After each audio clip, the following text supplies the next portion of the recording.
എറണാകുളത്ത് ഒരു ആവശ്യത്തിന് വേണ്ടി എത്തിക്കഴിഞ്ഞപ്പോഴാണ് ഈ ഒരു റോബോട്ടിക് കാർ പാർക്കിനെ കുറിച്ച് ഞങ്ങൾ അറിയുവാൻ ഇടയായത്. ഏകദേശം ഇത്രയും ബൃഹത്തായ ഈ ഒരു ബിൽഡിംഗിൽ 100ഓളം കാറുകൾക്ക് പാർക്കിംഗ് ഏരിയ കണ്ടെത്തുകയാണ് ഈ ഒരു റോബോട്ടിക് കാർ പാർക്കിങ്ങിലൂടെ ചെയ്യുന്നത്. പൂർണ്ണമായും റോബോട്ടിക് രീതിയിലാണ് ഇതിന്റെ പ്രവർത്തനങ്ങളെല്ലാം കൃത്യമായിട്ട് നടക്കുന്നത്. 100ഓളം വാഹനങ്ങൾക്ക് അടുക്കും ചുറ്റയുമായിട്ട് ഈ ഒരു കെട്ടിടത്തിനുള്ളിൽ അഭയം നൽകുവാൻ സാധിക്കുന്നു എന്നുള്ളതാണ് ഈ ഒരു സിസ്റ്റത്തിന്റെ ഏറ്റവും വലിയ പ്രത്യേകത. ഞങ്ങൾ ഈ ഒരു അനുഭവം സ്വന്തമാക്കുവാൻ വേണ്ടി ഞങ്ങളുടെ വാഹനവുമായി ഈ ഒരു സ്ഥലത്തേക്ക് എത്തിച്ചേരുകയാണ്. പാർക്കിങ്ങിന് വളരെ തുച്ഛമായ തുക മാത്രമാണ് ഈടാക്കുന്നത്.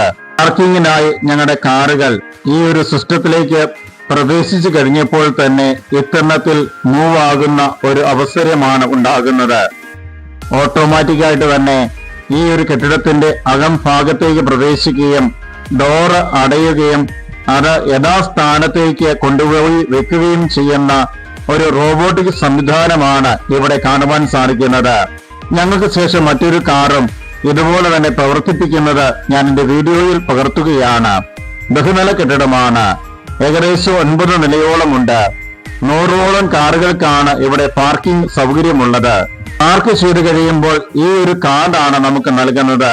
ഈ കാർഡ് വീണ്ടും നമ്മൾ ഈ ഒരു കമ്പ്യൂട്ടറിൽ ഇൻസ്റ്റാൾ ചെയ്ത് കഴിയുമ്പോൾ മാത്രമാണ് നമ്മുടെ കാറുകൾ യഥാസ്ഥാനത്തു നിന്ന് വീണ്ടും പുറത്തേക്ക് ഇറക്കുന്നത്.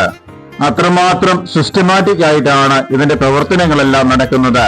അതിന്റെ ചെറിയൊരു ഡെമോ ഈ ഒരു സ്ക്രീനിൽ നമുക്ക് കാണുവാൻ സാധിക്കുന്നുണ്ട്. വളരെയധികം കരുതലോടുകൂടിയാണ് ഈ ഒരു പ്രവർത്തനം നടക്കുന്നത്. ഇപ്പോൾ നമ്മൾ കണ്ടുകൊണ്ടിരിക്കുന്നത് ഈ ഒരു സിസ്റ്റത്തിന്റെ പ്രവർത്തനം ഒരു ഡെമോ പോലെ ആ സ്ക്രീനിൽ നടത്തിയിരിക്കുന്നതാണ്. മറ്റൊരു വശത്തു നിന്ന് ഞങ്ങളുടെ കാറുകൾ എങ്ങനെയാണ് ഇത് പുറത്തേക്ക് കൊണ്ടുവരുന്നത് എന്നതിന്റെ ഡെമോൺസ്ട്രേഷൻ ഞാൻ വീഡിയോയിൽ പകർത്തുകയാണ്. ഒരു ഗ്ലാസ് ചില്ലിലൂടെയാണ് ഈ ഒരു വീഡിയോ ചിത്രീകരണം ഞാൻ നടത്തുന്നത്. അതുകൊണ്ട് തന്നെ അതിൻ്റെതായ ഒരു ക്ലാരിറ്റി കുറവ് ഉണ്ട് എന്ന് എനിക്കറിയാം. എങ്കിൽ പോലും ഇതിന്റെ പ്രവർത്തനം എങ്ങനെയാണ് എന്ന് പ്രേക്ഷകരിലേക്ക് എത്തിക്കുക എന്ന ഉദ്ദേശമാണ് ഈ ഒരു വീഡിയോ ചിത്രീകരണത്തിന് എനിക്കുള്ളത്. ഞങ്ങൾ പാർക്ക് ചെയ്ത കാറ് യഥേഷ്ടം ഔട്ട്സൈഡിലേക്ക് എത്തിച്ചേർന്നിരിക്കുകയാണ്. ഇനി ഞങ്ങൾ എക്സിറ്റ് എടുത്ത് പുറത്തേക്ക് ഇറങ്ങുകയാണ്. മണിക്കൂറിനനുസരിച്ചാണ് ഇവിടെ റേറ്റ് ഈടാക്കുന്നത്. അതും ഗവൺമെന്റ് തലത്തിലുള്ള തുച്ഛമായ റേറ്റ് മാത്രമാണ് ഇത്രയും ബൃഹത്തായ സംവിധാനമുണ്ടെങ്കിൽ പോലും ഇവർ ഏർപ്പാടാക്കിയിരിക്കുന്നത്.